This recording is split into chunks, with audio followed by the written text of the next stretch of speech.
नमस्कार। बचपन की एक कहानी लगभग हर बच्चे ने अपनी माँ और शिक्षकों से जरूर सुनी होगी।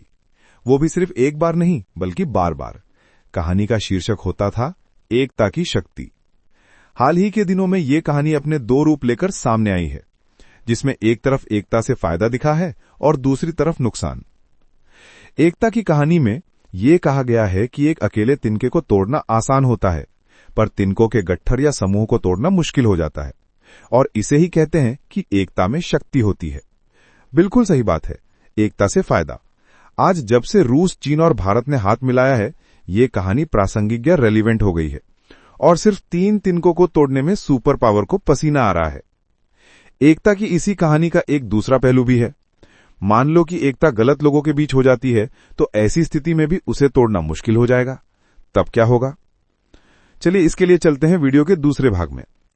भेड़ बकरियों और डंगरों या पालतू जानवरों के बारे में ये बात जग जाहिर है कि वे झुंड में रहते हैं और एक ही दिशा की तरफ चलते रहते हैं, चाहे आगे खतरा ही क्यों न हो। इसे ही भेड़ चाल कहा जाता है। इसीलिए भेड़ों के साथ चरवाहे रखे जाने का प्रचलन बनाया गया है। भेड़ बकरियां हमेशा किसी न किसी काम में लगी ही रहती हैं। खाली बैठना उनकी फितरत या प्रकृति में नहीं है।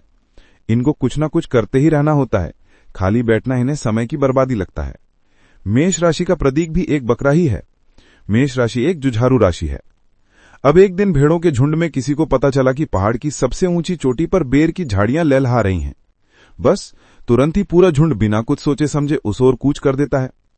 कोई नहीं सोचता कि जब पूरे पहाड़ों में सूखा पड़ा है, तो पहाड़ के किसी कोने में इतनी झाड़ियां कैसे फल फूल रही हैं। लेकिन जब झुंड वहां उस पहाड़ की चोटी पर पहुंचकर देखता है, तो वाकई वहां तो बहार आई हुई थी। पूरा झुंड लपक जाता है और दौड़ लगा देता है। असल में पहाड़ की वो चोटी मिट्टी की बनी हुई थी, पत्थर की नहीं, इसीलिए वहां इतनी हरियाली थी। फिर क्या था, भेड़ के कारण पहाड़ की मिट्टी झड़ने लगती है और कुछ ही देर में पहाड़ की पूरी चोटी और भेड़ें खाई में समा जाती हैं।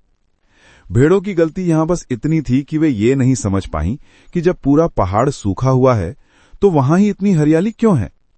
इसे कहते हैं सोच समझ में कमी और वक्त जरूरत सही सूचना का न मिलना। इसीलिए वक्त रहते सही सूचना का मिलना बहुत महत्वपूर्ण हो जाता है, खासकर तब जब भेड़ चाल की स्वयं की सोच समझ विकसित या परिपक्व न हो तो।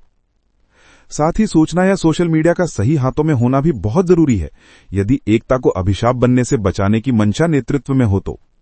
हमने हाल ही के दिनों में अपने कई पड़ोसी देशों को सूचना के गलत हाथों में होने के कारण उसी खाई में गिरते देखा है।